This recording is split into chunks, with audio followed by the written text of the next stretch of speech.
Hello and welcome to another Spirit of Nature video art tutorial. And today we are working on this really beautiful mini project. I love working in small sizes, maybe just because I've got small hands, but also because it's something that is achievable in a short space of time. So this little project here is being done using a 10 centimetre by 10 centimetre canvas board, so 80p from the craft shop. Or you can just easily use a piece of cardboard. You really don't need anything specific or special to do this, because the first thing we are going to do with our small little canvas board, as you can see, is collage some old book pages onto it. So I've just got these old pages here from some vintage books I got from a charity shop haul, and I'm just tearing them up and just starting to see how they might fit on the page. I've decided I want a mix of the music notes and the text as well, just to add a different feel to that texture on the background. And now I'm just using some Liquitex matte medium gel. You could just as easily use something like Mod Podge. I like to water mine down a little bit, not much. So I just sprayed a little bit of water in there, putting a coat on the canvas board.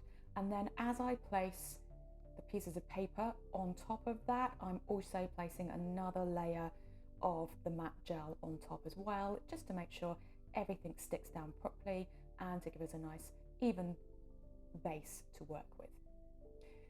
I also want to wrap those pages around so that I get a nice finish.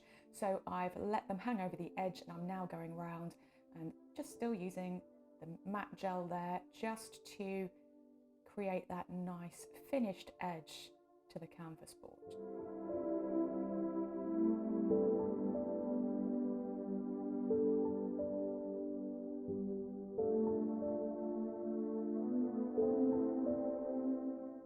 And I have this beautiful butterfly that I want to use as my focal point. I got that from Maremi Small Calf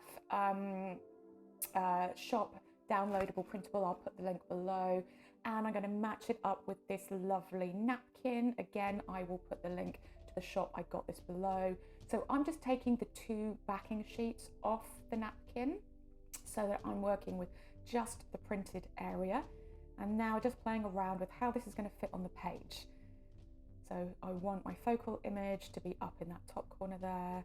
I love the way the diagonal of that napkin draws your eye across the page. So again, using the same matte medium gel, I am just placing some underneath, allowing the napkin to fall onto that, and then spreading out from the middle with some more matte medium gel over the top. The white of the napkin goes transparent when it dries. So now that it's dry, not very patient, so I use my heat tool. Again, I want to create a nice finish to this at the back as well as the front. So I'm just going to do the same thing and wrap this around to the back of the board. So just trimmed it down, and now still using the same matte gel, folding it over and sticking it down to the back. There's still going to be something I want to do to finish that central area off, but we'll come back to that at the end. At the moment, it's more about just making sure the edges look nice and neat. Giving that a good dry, and all the way through, I'm just checking, how does my focal image look? Where's it going to sit? So I can make sure I'm working with that. And I kind of decided then when I placed it down that I didn't want my butterfly to be flat on the page. I wanted to seem like it was flying out of the page. So I've given it a little bit more strength to be able to do that by sticking it down to a piece of card. I could have just printed it straight onto card if I'd wanted to, but I wasn't sure what I wanted to do with it. So this is a nice easy way to be able to add some extra strength to our butterfly so it can fly.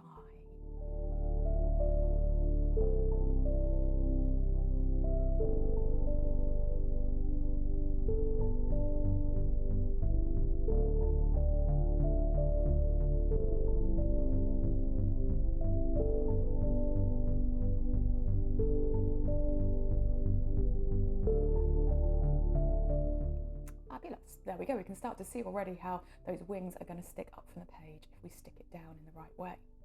So because that's where I want my image to go, I want that little butterfly that's there on the napkin to fade into the background, and also all of the detail that we've got from the pages poking through. So I'm just using some watered down gesso and my finger just to start to merge things a little bit into the background. And now I want to edge where I cut out my butterfly. You can see the white of the cardboard around the edges. So I'm just using some distress ink there. I think that's ground espresso, just to darken the edges of my butterfly where I cut it out. And now I want to add a little bit more detail to the background. So I've got this little stencil here and some distress ink, and I'm just playing around with where I want to put that. And using that distress ink, I think that is salvaged patina,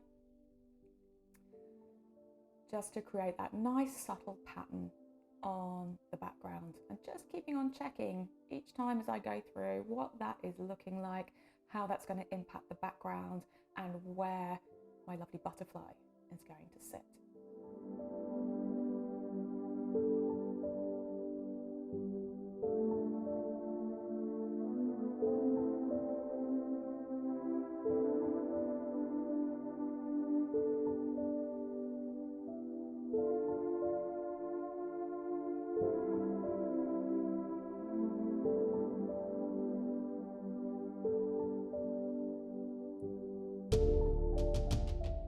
Just adding a little bit of that same salvage patina to the butterfly there, just to make it really match with the with that color behind.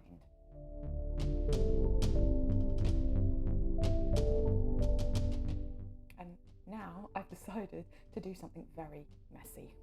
I have a little bit of gold leaf in that pot there, which was in my stash from doing resin. So I had a pot of gold, bronze and silver, and I decided, actually, do you know what, when you see those butterflies flying around, there's that real iridescence to them. So I wanted to add a little bit of that gold leaf around the edge of the butterfly's wings. So I'm just using high tack glue and then just putting on those little bits of gold leaf with my finger, and seriously, it is messy. You get gold leaf everywhere. I was like covered in gold. My fingers were covered in gold, and that gold leaf did get all over the place. But it was worth it. It was worth it. And I'm not going to make you watch me do the whole thing, because it did take quite a while. So as you can see, that beautiful kind of iridescent feel starting to come onto that butterfly now. So I'm just adding a few little bits on the body of the butterfly as well, just to really enhance that effect.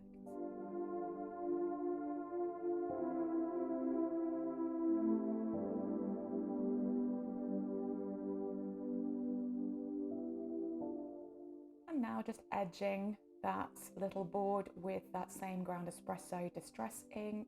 When we edge the board, it starts to bring everything together. We can see that framing and see how everything sits on the page a lot better. And that's distress glaze.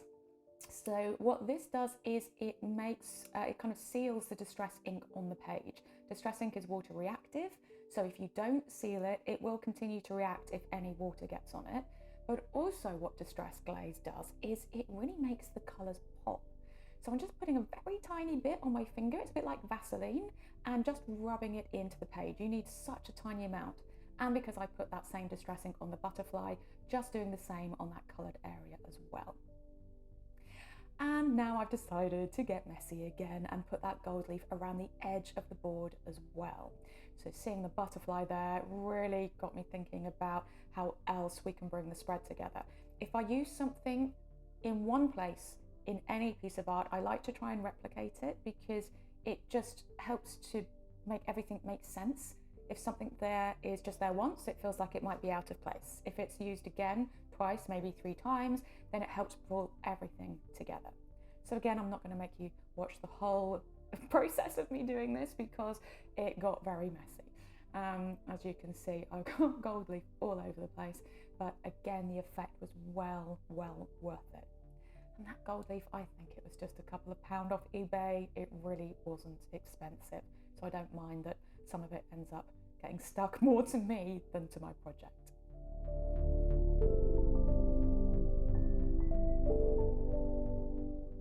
And now thinking about my sentiment. So I've got my little stamp kit out here and some more distress ink. This one is Seedless Preserves, and I'm just stamping my sentiment here.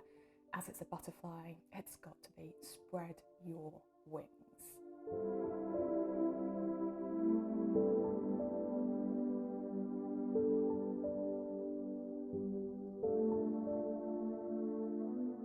And this is such a small little spread, 10 centimeters by 10 centimeters.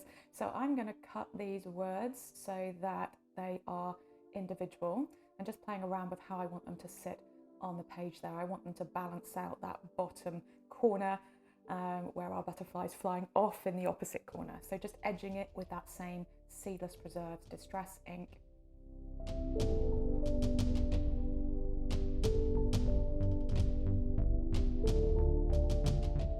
And adding a little bit of gold. So again, the third use of gold. I didn't want to overpower it with the gold leaf, so I've just got a gold gel pen, and I am just adding a little border, little doodle. It's not perfect, that's not the intention of it, but just adding in that little bit of gold to those words as well. And now I want to come back and finish the back.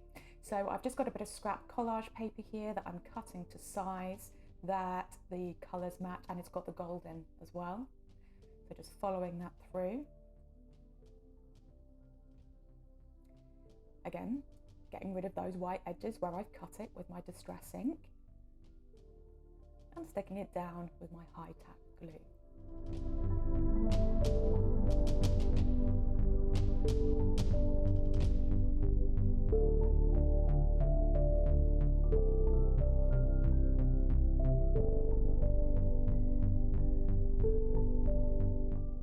And one final touch to the back there, this beautiful Made with Love stamp. I think this came from Hobbycraft, my VersaFine purple ink, permanent ink, just to put that on the back, Made with Love.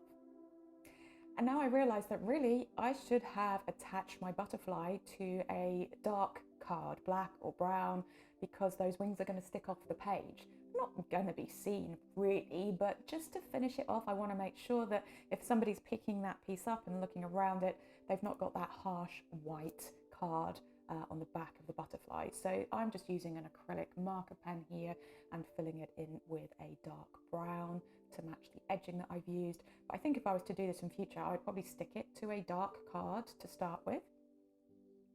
So now that's done, whilst that's drying, I am just going to use my high tack glue again just to stick down my sentiment in that bottom diagonal corner.